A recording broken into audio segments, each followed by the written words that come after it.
Enggak Nadia, setidaknya aku merasa sangat lega dan bahagia. Tapi di situ ada satu misteri lain nih Nat, yang bikin aku ini penasaran, yang buat Sinta penasaran Nadia.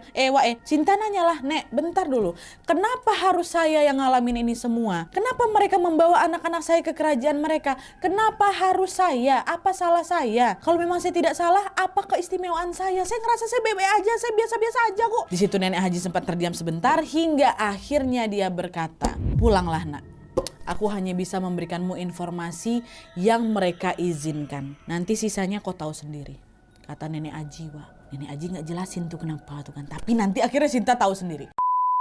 Nah dah tuh, karena hari itu udah terlalu sore di rumah Nenek Haji, Sinta dan mamanya pun pamit pulang. Di sepanjang perjalanan itu mereka berdua cuma terdiam nih. Mamanya sama Sinta diam ya, gak ada saling ngomong-ngomong. Terus ketika sudah sampai di rumah, secara mengejutkan mamanya Sinta bercerita tentang sesuatu yang membuat Sinta terkejut dan juga menjawab pertanyaan Sinta tadi. Dimana dengan suara berat mamanya bilang, jadi Nak, dulu kakek sama nenekmu asli dari daerah Amuntai. Adik bungsu kakekmu namanya Tante Sukma. Sebut aja lah Tante Sukma. Dia sering kali kesurupan. Dia sering kesurupan pangeran dan putri dari Candi Agung itu. Waktu itu mama juga sebenarnya gak percaya Nak. Bahkan juga gak cuma mama aja. Para tetangga banyak yang menganggap Tante Sukma ini berbohong. Ah masa sih kemasukan pangeran?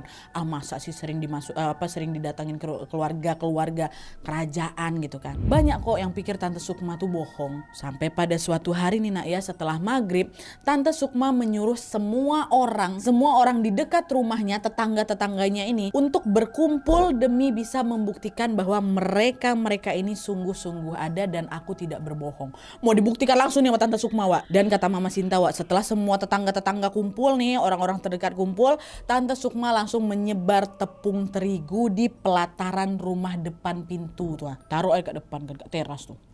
Tepung nih. Waktu itu semua pada bingung loh, buat apa tepung dibuang-buang kayak gini. Udah selesai ditebar, gak lama kemudian Tante Sukma tersenyum. Sambil bilang apa?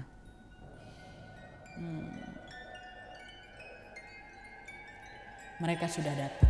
Katanya. Mamanya Sinta yang hadir di sana juga agak kebingungan nih waktu Tante ngomong kayak gitu. Siapa yang datang nih? Perasaan gak ada yang datang lah. Di sana mereka semua tidak melihat kedatangan siapa-siapa waktu si Tante ngomong kayak gitu. Lalu di tengah kebingungan ini Tante Sukma bilang lagi, sebentar, mereka lagi mengikat kudanya di pohon kecapi itu. Sebentar lagi mereka akan berjalan ke sini.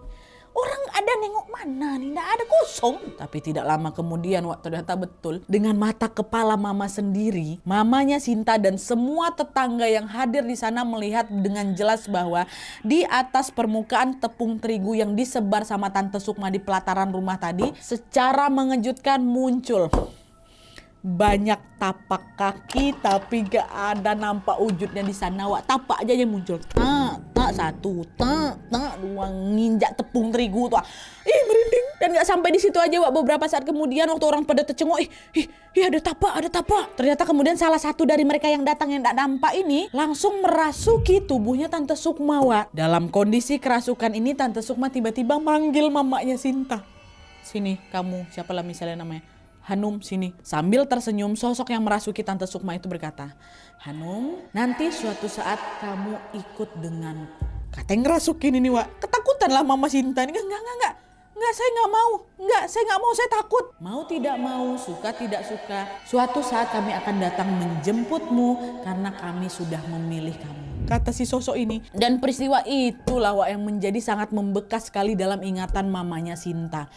Aduh, aku harus ngikut mereka nih. Tapi selama bertahun-tahun kemudian hidupnya Mama Sinta bebe aja, aman-aman aja nih. Gak ada diambil-ambil kayak gitu tuh, tidak. Hingga akhirnya ketika Mama Sinta punya anak which is Sinta ini, secara mengejutkan Sintalah yang mengalami kejadian janggal itu, dimana ketiga anaknya Sinta konon katanya dibawa pergi ke kerajaan tersebut. Di situ Mama Sinta mikir, oh berarti pangeran dan putri kerajaan itu memang betul-betul datang untuk menjemput keluarganya sesuai dengan ucapan mereka pada saat merasuki Tante Sukma dulu.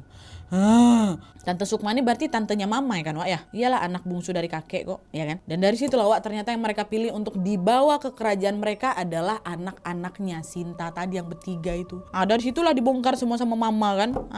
Sejak mendengar cerita dari mamanya itulah Wak, perasaan rindu yang dirasakan Sinta pada ketiga anaknya semakin besar lagi. Dia tuh kayak ngerasa ada relate juga nih hubungan omongan dari si nenek Haji tentang cerita yang diceritakan sama mamanya. Setiap hari Sinta mulai berdoa lagi agar kelak dia bisa dipertemukan dengan ketiga anaknya ini walau bagaimanapun caranya. Singkat cerita Wak, betul beberapa tahun kemudian Tuhan akhirnya mengabulkan doa Sinta